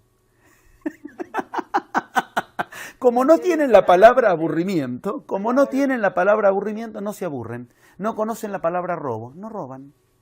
Mira qué concreto, en qué orden podemos movernos fácilmente. ¿Nosotros qué hacemos? Nos levantamos y a la mañana empezamos a pensar. Hay una estadística, está hecha, se tarda 10 segundos. Desde que tú te levantas a la mañana, la mente 10 segundos tardó en focalizar, en sintonizar con la frecuencia de ¿qué? De lo que no quiere.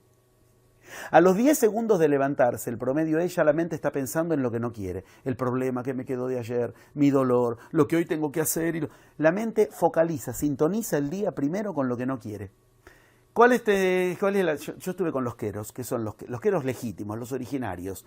¿Qué son los queros originarios? Los últimos descendientes puros de la raza inca. Y yo estuve con ellos cuando aún no eran un objeto, lo digo con todo el amor, el cariño y el respeto por los queros, cuando aún no eran un objeto exótico para el turismo, como hoy ya más o menos lo son, ¿no? Cuando de verdad dar con ellos era algo que solo con magia se lograba. ¿Qué te enseñan? Lo mismo que te enseñan los mayas, los incas, lo mismo que hacía Alejandro Magno, iniciación que le dio Aristóteles, del que hablábamos antes precisamente, que es, primero, en cuanto te levantas, háblale al sol. Dile al sol lo que quieres, ¿ves? Logos, palabra y luz. Nosotros, ¿qué hacemos? En cuanto nos levantamos, no tardamos ni 10 segundos y ya estamos pensando en lo que no queremos. Abrimos el periódico, mala noticia, mala noticia. Prendemos el radio, malas noticias. Abrimos el televisor, el noticiero, el informativo, malas noticias. Ya está, ya conectamos. Cuando venimos de un mundo en el que tenemos un poder infinitamente mayor, el de los sueños, inmediatamente, ¿qué hacemos? Ponemos la mente en lo que no queremos. Por supuesto que vamos a obtener lo que no queremos. Yo voy por el mundo enseñando. Nunca jamás, en más de 25 años de enseñar en el mundo y en más de 30 años de investigación, nunca jamás tuve que suspender un seminario, un plenario. Nunca una enfermedad, nunca un avión no llegó a destino, nunca alguna polución ambiental o la máquina o el ambiente. ¿Por qué? Porque el que genera realidad propia no depende de lo externo. Platón tenía una frase maravillosa: no se puede ser Dios y al mismo tiempo depender de algo. Si tú quieres entrar en la nueva era, tienes que entrar en tu divinidad. Y para eso no hay que permitirse depender de la tecnología, la ciencia, los paradigmas imperantes. Una manera fácil, concreta: todo lo que creemos que sabemos hacer, lo tenemos que aprender. ¿Qué tenemos que aprender? 11 cosas. Vamos a decir las primarias, las principales. Creemos que sabemos pensar. Si algo nos han advertido todas las culturas iniciáticas de la historia de la humanidad, es que eso que sucede en nuestras cabezas es un enemigo. Se llama rumia mental para los griegos, se llama implicación material, se llama territorio de Maya, territorio de la ilusión. Nosotros creemos que sabemos pensar, que esas cosas raras que suceden, de que no podemos. Los yamanes a mí me hacían unas pruebas interesantísimas al respecto. Yo cuando iba como occidental, sábelo todo, argentino, sabemos la fama que en el mundo, habiendo estudiado 14 años seguidos, todo, bueno, el gran sabelo todo que llegaba ahí. Entonces, una de las pruebas iniciales más simples era: tú eres el que entonces manejas tus pensamientos, con tus pensamientos decides qué quieres y qué no, y tú eres el dueño de tus pensamientos. Por supuesto, yo soy un hombre consciente de mí mismo, y deja de pensar ahora mismo en un cocodrilo. En cuanto te dice eso, no puedes dejar de pensar en un cocodrilo. Me acuerdo que me decían, una prueba hermosa, decían: si yo quiero lograr algo, me decían, lo vas a lograr fácil. Cuando cada vez que esté nublado y el sol se descorra de atrás de la nube, tú logres pensar en lo que quieras, pero sin pensar en un cocodrilo. Era la broma que me hacían. ¿Qué pasa? Uno piensa en el sol, salió de atrás de la nube, lo que quiera. Ay, pero no tengo que pensar en el cocodrilo. Esta es una manera fácil en que la iniciación te muestra que no eres dueño de tus pensamientos, que te ha mentido la ciencia cuando te hace creer que eres un ser racional, que dominas sobre tus pensamientos y que tú decides racionalmente y que eres tú el que estás decidiendo. Decide ahora no pensar en un fantasma. Inmediatamente tu mente se polarizó a lo que se supone que no quieres. Ok, primer paso, aprender a pensar. Segundo paso, el que decíamos antes, aprender a hablar. Creemos que sabemos hablar tanto como creemos que sabemos pensar. ¿Qué es aprender a hablar? Aprender el abracadabra, crear la realidad hablando. Aprendemos entonces que lo que nos sucede es lo que le decimos a la realidad que nos suceda. Mucho más aún en tiempos de plasma, donde el plasma está sensible y nos está invadiendo el campo energético y nos está invadiendo la comida que comemos y nos está invadiendo continuamente, y el plasma obedece. El plasma sigue el mismo patrón que la voz humana, es el mismo patrón que la voz humana, y lo similar busca lo similar, el plasma busca la voz, porque tiene el mismo patrón energético. Aprender a decir lo que queremos es algo que nos lleva a esa pregunta central: ¿por qué, si yo quiero estar sano, lo que digo es que quiero curarme? Cuando yo digo que quiero curarme, estoy polarizando enfermedad. Le estoy dando indicación al plasma de que me enferme, porque el único modo de curarme, ¿cuál es? Primero estar enfermo. Entonces salen las compañías químicas, las compañías farmacéuticas a vendernos la cura. Cuando nos venden la cura para una enfermedad, nos están vendiendo la enfermedad, porque yo no me puedo curar si primero no me enfermo. Cuando nos enseñan a dejar de fumar, nos enseñan a fumar, porque yo no puedo dejar de fumar si no es porque fumo primero. No nos enseñan a no fumar, nos enseñan a dejar de fumar. Cuando viene el político y nos va a resolver el problema de la seguridad, nos tenía que resolver el problema de la inseguridad. Estoy contando lo que escucho hablar en el mundo. El problema de la seguridad, no hay problema en la seguridad, el problema es en la inseguridad. Cuando empiezan a hablar las personas, empiezan a decir lo contrario a lo que quieren. Ahí te lleva la pregunta del segundo paso de los 11 pasos de la magia. ¿Quién mueve mi lengua cuando yo hablo? Lo que preguntaba Buda. Aprender a pensar, aprender a hablar. ¿Qué tengo que decir y qué no tengo que decir? Estos ejemplos concretos que dábamos hace un rato.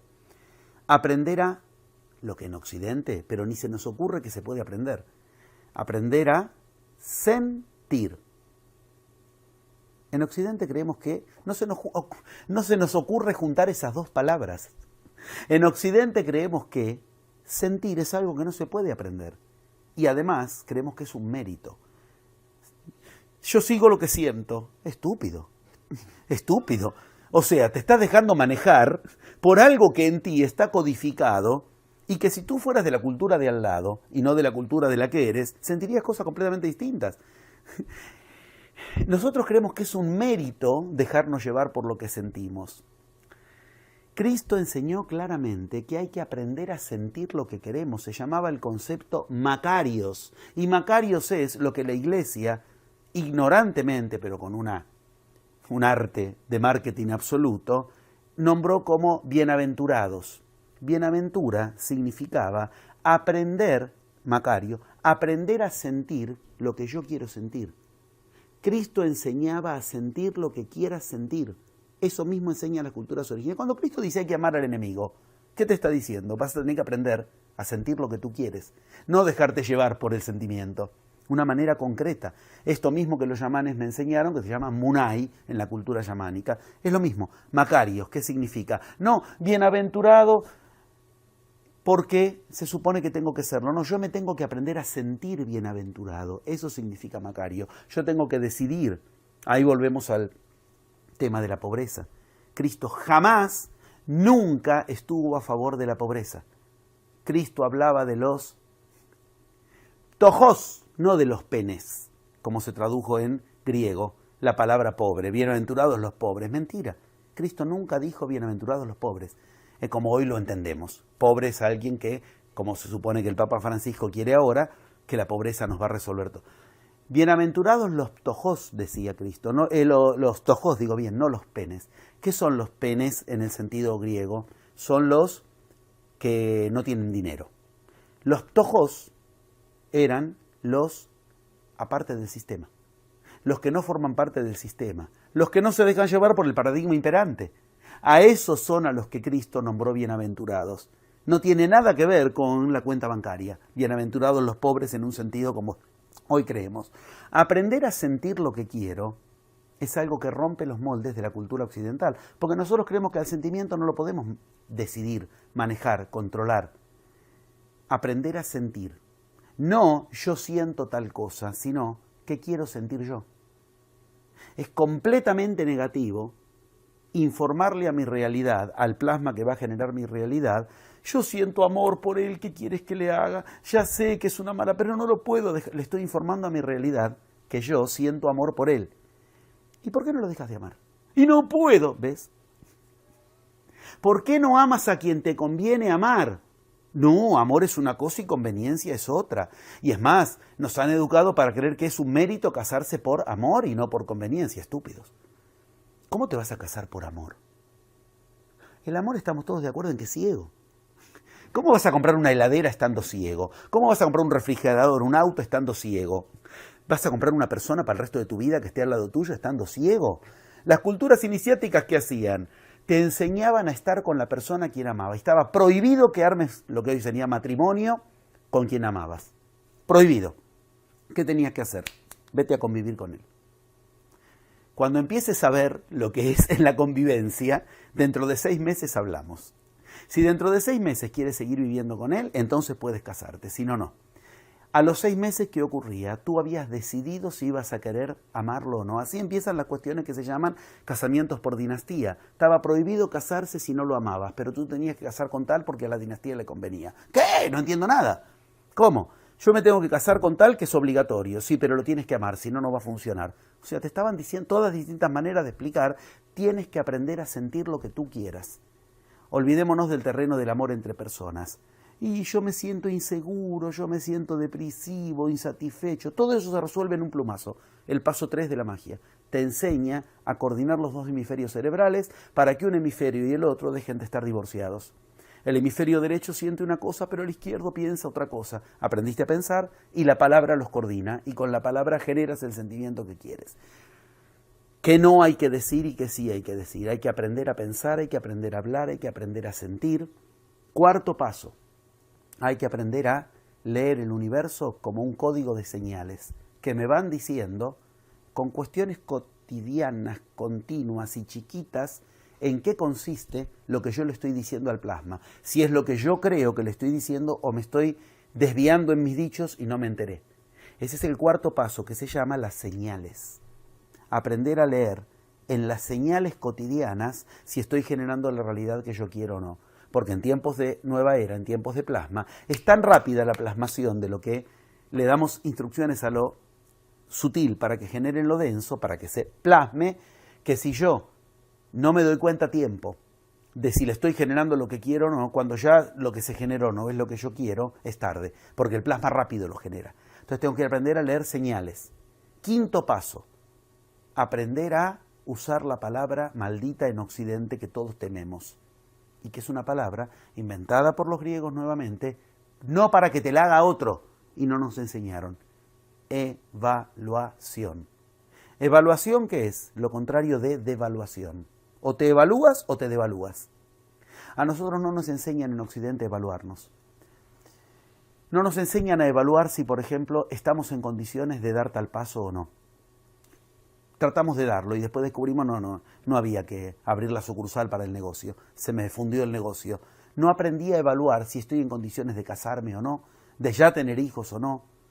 Aprender a evaluarse es el 5º de los 11 pasos. Estoy diciendo qué palabras sí y qué palabras no. En Occidente, ¿qué nos enseñaron? Nos enseñaron a ser evaluados. Te evalúa el profesor en la facultad, te evalúa el que te va a tomar el examen de manejo, te evalúa el médico y te dice tu salud. Yo no preciso que me evalúen si aprendí a evaluarme yo. Y si no aprendí a evaluarme, me devalúo. Todo lo contrario. Paso 6. En Occidente no se tiene ni idea de que esto exista. Aprender a manejar la energía. Los queros tenían el mejor sistema planetario de energía. Hay una mínima anécdota que yo la cuento en los seminarios, en las notas, que es muy aleccionadora. Los queros estuvieron 500 años aislados. Nadie los pudo encontrar. No los encontró el Conquistador, no los encontró Pizarro, no los encontró Hernán Cortés, ninguno, aunque llegaron a estratos distintos, ninguno. No los encontró la Iglesia, no los encontraron los mapeos satelitales, hasta que en sus profecías leyeron que era el momento de darse a conocer otra vez. ¿Por qué? Cuando entró el Conquistador, cuando Pizarro llegó, los queros dijeron, nosotros no nos vamos a apartar de nuestra enseñanza originaria. Y se fueron a las afueras de Machu Picchu y armaron un sistema energético perfecto. Durante 500 años nadie los pudo encontrar hasta que levantaron las burbujas de energía, que se llaman. A las 2 semanas los encontró un antropólogo. Bueno, ahí empieza la historia de mi contacto con ellos a través del hijo de ese antropólogo. Es una historia hermosa, pero que ahora nos desviaría un poco del tema, tal vez. Ese sistema energético, cuando se enteraron los tibetanos que existía, el Lama Checho Rinpoche en Tíbet, se enteró de que existían los queros, de que no eran una leyenda, dijo, lo quiero conocer. El Lama Checho Rinpoche de Tíbet, estamos hablando de la eminencia de la energía, el sumo sacerdote de la energía, y cuando los conoció dijo, vosotros lográis en 10 minutos lo que a mí me lleva 10 años. El elixir de la energía de Tíbet reconociendo eso. Ese sistema energético es el que te enseña la magia, con el cual aprendes a dirigir tu energía. En Occidente ni sabemos que tenemos que aprender a dirigir nuestra energía. Paso 7. Cuando tú diriges la energía, generas el verbo sagrado. Un verbo que no existe en Occidente, lo tuve que inventar, por eso uno de mis libros se llama así. Casualizar. Se rompió la dialéctica. ¿Es casualidad o es causalidad? Aprendo a causar la casualidad, que me va a conectar con lo que yo quiero. Entonces me viene el contacto casual, casualmente sale el avión, el mío, mientras todos los demás no salen, casualmente se genera la respuesta en un sueño. La casualidad es el terreno por excelencia de la unión de lo psíquico con la materia, pero esto desafía a la ciencia. Cuando alguien aprende a entrar en el mundo de las casualidades, aprende por casualidad entonces a soñar lo que quiere, aprendes a entrar en el mundo de los sueños. Aprender a soñar, aprender a generar casualidades, aprender a manejar la energía, aprender a evaluarse, aprender a ver las señales, aprender a sentir lo que quieres, aprender la palabra, aprender a pensar. Entonces me habilito al paso 8, que es el paso 8 de la magia. La Séfira 8 del árbol de la vida, la Séfira Jod, que es aprender entonces a moverme en lo cotidiano con todo eso que traje del mundo divino, del mundo sutil. Se llama prácticas y estrategias de negociación. Esto que en la antigüedad se aprendía en las escuelas iniciáticas. Por eso nos quedan términos de que eran escuelas como los samuráis, escuelas de guerreros que aprendían a ejecutar. Por eso se llaman ejecutivos los que hoy hacen eso. Porque aprendieron técnicas que en el origen se enseñaban en iniciación para ejecutar en un sentido guerrero de la palabra también. Paso 9. ¿Qué tengo que aprender? Lo que en Occidente es lo que más nos separó de la divinidad por separarnos de eso. Aprender a manejar mi energía sexual. Si yo a alguien le digo, ¿has sexualizado tu resultado, lo que quieres lograr? Ni entiende lo que le estoy preguntando. La energía más poderosa del ser humano es la sexual. ¿Cómo lo sabemos? Hoy tenemos fotos del campo energético de alguien. ¿Dónde está la parte más grande del campo energético? En lo sexual. Tiene forma de huevo. Se llama el aura, el campo de energía, el pokpo. Ok. ¿Cómo es la parte? ¿Es esférica? No, es ovoidea. ¿Y eso qué significa? Es un gran óvulo, y eso qué es. La parte más gruesa de nuestra energía está en lo sexual. Si no aprendemos a manejar la energía sexual, la energía más fuerte nuestra, entonces no aprendemos a usar para plasmar esa energía más fuerte. Esto no significa prácticas de orgías, no significa prácticas de genitalidad, no. Estamos hablando de la energía sexual. Nosotros en Occidente usamos palabras para el sexo que siempre se remiten a dos cosas nada más: problemas o placer. No sabemos unir el sexo a otras palabras que no sea problemas sexuales o el sexo para el placer. Precisamente no aprender a usar la energía sexual es no aprender a conectarse con lo más divino, eso que se llama sublime, que viene de ¿qué? Sublimar. ¿Y sublimar qué es? Usar la energía sexual. Paso 9. Entonces se produce el paso 10. ¿Cuál es el paso 10? La concreción, la plasmación. ¿Y por qué los pasos son 11? Porque en el medio hay un maestro, entre paso y paso, que siempre va a tratar de que yo no lo logre. ¿Eso es un maestro o un enemigo? Es el más benigno de los maestros, el que te va a mostrar paso a paso cuál es el siguiente tramo del viaje interior, qué tienes que lograr en ti, porque eso te está haciendo obstáculo. ¿Y dónde me lo muestra? En el lugar más bendito que te lo puede mostrar. ¿Cuál? Lo maldito. Quiero ser claro. Te van a venir cuestiones que tú no quieres. Cosas que dicen, ¡qué maldición! Ahora justo que yo estaba por llevar a cabo mi negocio, ahora se me muere el socio, ahora me enfermo, ahora... Ok, tú tendrás que aprender a detectar lo que el primer paso te enseñaba. Desde dónde en tu mente estás atrayendo eso que el maestro te muestra amplificado y densificado del modo más gentil que te lo puede hacer. ¿Cómo? De un modo que no lo puedas ignorar. ¿Por qué? Porque te molesta, porque te hace obstáculo. Ese es el paso 11, es un comodín que aparece entre paso y paso. Es lo que en la Cábala se llama el Sefirot de Da'at. ¿Y qué es Da'at? Oculto. ¿Qué es Da'at? Conocimiento oculto. Es algo que tengo que conocer. Para lo cual, ¿cuál es la maravilla que te enseña la nueva era a utilizar del plasma? Para lo cual, la maravilla es, yo tengo que tratar de lograr algo que estoy seguro que no puedo. Cuanto mayor sea lo imposible que quieras lograr, más será la magia que te asista. Porque menos lo vas a poder lograr con tus energías humanas. Precisarás acudir a energías divinas. ¿Qué es energías divinas? Aprender a manejar el plasma. Para lograr algo que ya sé que puedo lograr, el universo no gasta fichas en mí. El universo gasta plasma en mí si efectivamente estoy queriendo elevar mi condición. Eso que los griegos aprendieron a llamar por encima del hombre, aunque por debajo de Dios. Se llama el héroe. Héroe significa etimológicamente por encima del humano y por debajo de Dios. ¿Quién es un héroe? El que enfrenta lo que ningún otro enfrenta. Concretamente podemos concluir esto diciendo claramente: hay 4 dialécticas que tenemos que aprender a enfrentar. Cada una de ellas es la puerta de entrada a liberarnos de uno de los 4 paradigmas imperantes. La dialéctica entre mente y materia. Creer que la materia va por un lado y la mente va por otro lado. Esa dialéctica es la primera que aprendes a unir. Dejas de estar separado. Descubres que la realidad es la unión de la mente y la materia. Y nosotros lo tenemos separado. Creemos que, que yo quiera que haya sol no significa que va a haber sol. La materia del hidrógeno y el helio del sol no responde a mi mente. Toda la iniciación enseña lo contrario. Con eso nos liberamos del paradigma materialista, el de la economía. La dialéctica más difícil de la que se encargó Cristo. ¿Qué es verdad y qué no? Yo quiero saber la verdad. Cristo dijo: la verdad os hará libres, pero debéis conocer la verdad. La frase de Cristo es: conoceréis la verdad y la verdad os hará libres. Pero resulta que cuando Cristo hablaba de eso, hablaba de 2 estatutos de verdad diferentes.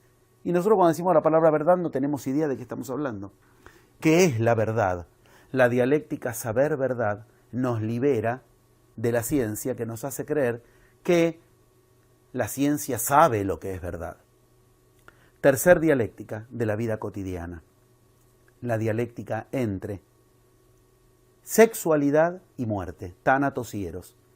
Cambiar el concepto de la muerte, cambiar el concepto de la mente, cambiar el concepto de la materia y cambiar el concepto cuarto, la cuarta dialéctica, la de la religión por excelencia. ¿Cuál es? Lo divino y lo humano. ¿Qué entendemos como divino?